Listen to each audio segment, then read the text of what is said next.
Welcome to banking careers. दोस्तों, आज मैं आपसे 2026 के रोड मैप के बारे में बात करने वाला हूँ। बैंक एग्जाम की तैयारी कोई बंदा आज स्टार्ट करना चाहता है, जनवरी में स्टार्ट करना चाहता है, तो उसके लिए कंप्लीट रोड मैप क्या रहने वाला है। रिसेंटली हमने आईबीपीएस से एक प्रेस रिलीज देखा हुआ था, जिसमें उन्होंने क्लियरली मेंशन किया हुआ था कि आने वाले जो समय में जो एग्जाम्स का जो क्या बोलते हैं शेड्यूल रहने वाला है, वो पहले एसबीआई होने वाला है, देन नेशनलाइज्ड बैंक्स होने वाले हैं, देन आरआरबीज होने वाला है। तो हमें मई जून तक एसबीआई दिख सकता है, देन उसके बाद हमें आईबीपीएस के लिए रेडी रहना है, देन आरआरबी के लिए रेडी रहना है। एसबीआई में भी हमें ऑफिसर स्किल के एग्जाम्स हमें जो है पहले दिखेंगे, देन क्लैरिकल दिखेंगे। Same is for IBPS, officer के पहले एंड देन क्लैरिकल के, and same is for RRB, officer के पहले एंड देन क्लैरिकल के। तो ये पूरा शेड्यूल हमारा रहने वाला है।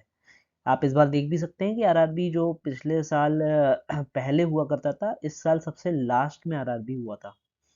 तो ये जो है आने वाला शेड्यूल रहने वाला है। एंड एक और एडिशनल इन्फॉर्मेशन और इस प्रेस में से मिली थी कि आईबीपीएस आंसर कीज भी रिलीज करने वाला है। अभी तक ये सिस्टम नहीं चलता था, लेकिन अब से आईबीपीएस ने कहा है कि वो आंसर की भी रिलीज करेगा, ताकि एक फेयर रहे सारी चीज़ें, लोग देख पाए कि हमारी मिस्टेक्स कहाँ पे थी, हमें कहाँ पे इम्प्रूवमेंट की ज़रूरत है एंड ऑल। तो कैलेंडर के बारे में तो हमने बात कर ली है कि पहले एसबीआई पीओ आएगा, एसबीआई क्लर्क आएगा, then IBPS PO, IBPS clerk आएगा, then RRB PO, RRB clerk आएगा। तो आगे हम देख लेते हैं कुछ चीज़ें। प्रिपरेशन फेजेस दोस्तों, मैं 3 फेजेस में इसे बांटता हूँ। पहला फेज दोस्तों जो मैं बांट रहा हूँ, इसे जनवरी टू मार्च में बांट रहा हूँ, देन अप्रैल टू जून में, देन जुलाई प्लस में। जनवरी टू मार्च में दोस्तों आपको करना क्या है, अपना फाउंडेशन तगड़े तरीके से बिल्ड करना है। अगर आपका फाउंडेशन स्ट्रांग होगा तो ऑब्वियसली बिल्डिंग जो उसके ऊपर खड़ी होगी वो काफ़ी अच्छी खड़ी होगी। तो पहला आपका काम क्या रहेगा कि आपको स्पीड पे फोकस नहीं करना है, स्पीड पे अभी फोकस नहीं करना है। यहाँ पे सिर्फ आपको अपनी एक्यूरेसी पे फोकस करना है, एक्यूरेसी बढ़ानी है। फाउंडेशन से मेरा मतलब ये रहेगा दोस्तों कि आप पूरा सिलेबस जो है वो कवर करिएगा। Syllabus the syllabus whole syllabus आपको कवर करना है। ग्रामर रूल्स पे फोकस करना है। इंग्लिश के लिए अगर मैं बात करूं, सब्जेक्ट वाइज मैं आगे भी बात करने वाला हूं। मैं एक ओवरऑल यहाँ पे बात करने वाला हूँ कि आपको स्पीड पे फोकस करके पूरा कंप्लीट फाउंडेशन कंप्लीट करना है। कहाँ से कंप्लीट करना है वो भी मैं आपको आने वाली वीडियो में बताऊंगा। कुछ अच्छे सोर्सेस हैं जो मैंने पर्सनली फॉलो किए हैं अपनी बैंकिंग एग्जाम्स के प्रिपरेशन के दौरान, तो वो मैं आपको बताने वाला हूँ। अब अब सेकंड फेज दोस्तों जो आ जाता है वो अप्रैल से जून का आ जाता है दोस्तों। इसमें क्या करना है आपको, आपने जो अभी अपना फाउंडेशन जो लर्न किया है, आपने अपना जो फाउंडेशन जो सीखा है, जो आपने लर्न किया है, उसको आपको अप्लाई करना है दोस्तों। अप्लाई कैसे करना है, सेक्शनल टेस्ट दोस्तों स्टार्ट करने हैं, यहाँ पे आते आते देना, आपको सेक्शनल टेस्ट स्टार्ट करना है देना। देन आपको लाइक एडिटोरियल, इंग्लिश के लिए मैं बोलूँगा एडिटोरियल्स आपको रीड करना स्टार्ट करने।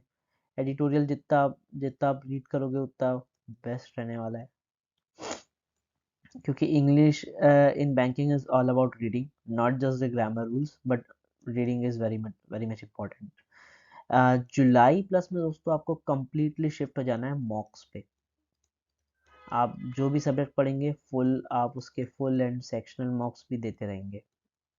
फुल एंड सेक्शनल मॉक्स आपके चलते रहेंगे यहाँ पे जुलाई में आते आते तक।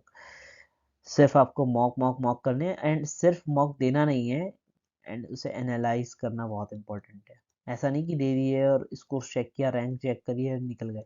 नो, इससे आपका कोई इम्प्रूवमेंट नहीं हुआ। एनालाइज करने से ही आपका इम्प्रूवमेंट होने वाला है। सो ये हमारा पूरा प्लान रहने वाला है। अब मैं सब्जेक्ट वाइज स्ट्रेटेजी पे आ जाता हूँ कि आपको हर सब्जेक्ट में पर्टिकुलरली क्या करना है, उसकी भी बात कर लेता हूँ। जैसे कि मैंने बताया कि आपको पहले फाउंडेशन बिल्ड करना है, तो आपको क्वांट में स्पेसिफिकली क्या करना है। यहाँ तक आते आते दोस्तों आपको पहले तो अरिथमेटिक अपना कंप्लीट करना है। अरिथमेटिक पे फोकस करना है, कहाँ से कर सकते हैं। क्वांट के लिए मैं आपको सोर्सेस बता देता हूँ, मैंने हर्षल सर को फॉलो किया था। एंड क्वांट के लिए Ashish Arora sir is also good. तो आप दोनों ही सोर्सेस को कंसिडर कर सकते हैं। अरिथमेटिक आपको एक बार कंप्लीट कर लिया आपने, तो आपको इसके बाद जो कंप्लीट करना है वो अपना D eyes, data interpretation complete करना है, ऑल टाइप्स के डी आईज कंप्लीट करना है। Pie chart D I, double pie chart D I, bar graph D I, line D I, सारी चीज़ें कंप्लीट करनी। एक बार आपका ये दोनों कंप्लीट हो जाए देन आपको स्पीड मैथ्स भी कंप्लीट करना है, क्योंकि 20-30% पेपर उसका स्पीड मैथ्स में भी आता है, जो काफ़ी स्कोरिंग रहता है। स्पीड मैथ्स जो आपका समय भी बचाता है, स्कोर भी काफ़ी देके जाता है, तो आपको स्पीड मैथ्स पे भी फोकस फोकस करना है, पूरा कंप्लीट करना है फाउंडेशनल स्टेजेस में। इसके बाद एक बार आपने इन सब में अपना फाउंडेशन कंप्लीट कर लिया है, तो उसके बाद आपको क्या करना है, डेली अरिथमेटिक के 20 question, at least 6 DIs and 20 speed math के क्वेश्चन आपको डेली लगाने हैं, डेली विदाउट फेल आपको लगाने हैं स्पीड मैथ, और इस क्वेश्चन डेली लगाने हैं। अब मैं अगर रीजनिंग में आ जाता हूँ तो दोस्तों रीजनिंग की जान जो है बैंक एग्जाम में वो होती puzzles, puzzles and setting arrangements.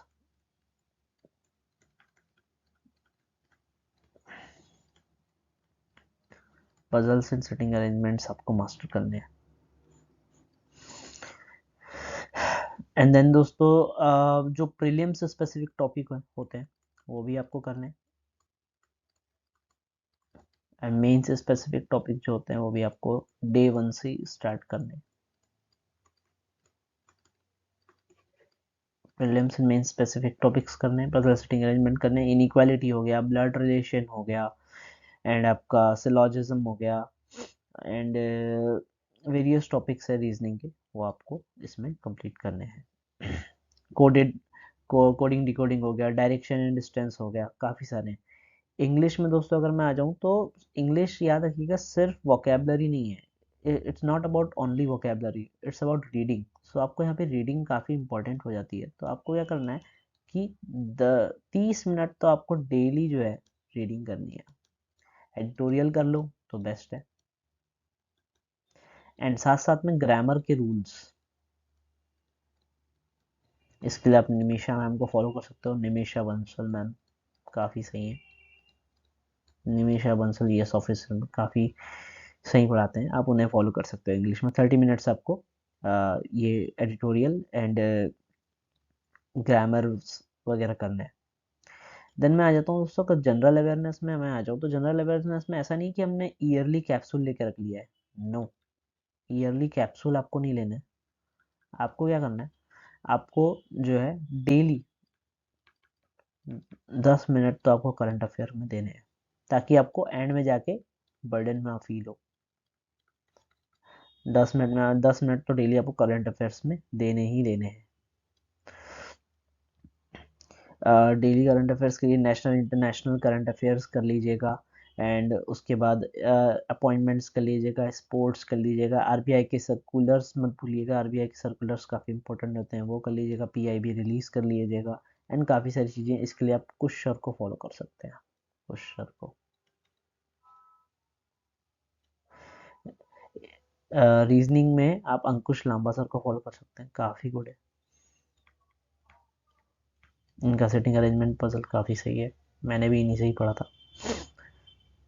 Computer knowledge में अगर मैं बात करूँ आपको, तो ये आप एंड के लिए रख सकते हैं, पर अगर आपको टाइम मिलता है, लाइक हफ्ते में 2 से 3 घंटे आप लेके कंप्यूटर नॉलेज, आप कहीं भी यूट्यूब में जाएंगे और कोई भी आपको कंप्लीट प्लेलिस्ट मिल जाती है, वहाँ से आप वहाँ से आप पढ़ सकते हैं। कंप्यूटर नॉलेज यहाँ से सही रहेगा, हफ्ते में वीकली वीकली आपको 2 से 3 घंटे इसको देने, तो आपका तैयार हो जाएगा कंप्यूटर नॉलेज, और देनी नहीं है, साथ में इसके पीवाईक्यू भी लगाने हैं लास्ट में जाके, एंड मॉक्स भी लगाने हैं। जो भी आप टॉपिक पढ़ते हैं दोस्तों, उसके जो चैप्टर टेस्ट है वो लगाना मत भूलिएगा, चाहे वो क्वांट्स हो, रीजनिंग हो, इंग्लिश हो, जनरल अवेयरनेस हो, कंप्यूटर नॉलेज हो, इससे आपका वहीं की वहीं एक बार और रिवीजन हो जाता है। कॉमन मिस्टेक दोस्तों क्या रहती है कि हम ये सोचते हैं कि पहले प्री कर लेते हैं, देन मेंस करेंगे, देन इंटरव्यू करेंगे, जबकि प्रोसेस पूरा उल्टा होता है। इंटरव्यू तो देखो क्या होता है, आपका पर्सनालिटी डेवलपमेंट होता है, आपकी पर्सनालिटी कैसी बनी हुई है, वही आपका इंटरव्यू है, कि आपकी कैसी क्या पर्सनालिटी है, वो आप अपने डे 1 की तैयारी से, हमें मेंस एंड प्री को इंटीग्रेट करके चलना है। ऐसा नहीं कि पहले प्री कर लिए फिर मेंस कर लिए, तो वो दिक्कत दिक्कत हो जाएगी उसमें। तो मेंस एंड प्री को दोस्तों इंटीग्रेट करके हमेशा आपको चलना है। और प्रीलिम्स और मेंस के बीच का जो गैप है वो काफ़ी कम होता है, अप्रॉक्स 20 दिन का होता है।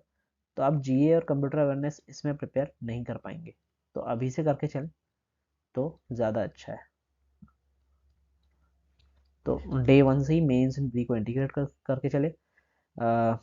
यहाँ तक के लिए इतना ही। If you are serious about becoming a banker in this year, so type in the comment box, I am ready, and let's crack it. All the best to everyone. ऐसे ही बने रहिए। आने वाली वीडियो में मैं आपको और रिसोर्सेज एंड बुक्स मैं आपको शेयर करने वाला हूँ। So please do like, share and subscribe my video. Thank you so much for watching. Let's crack it.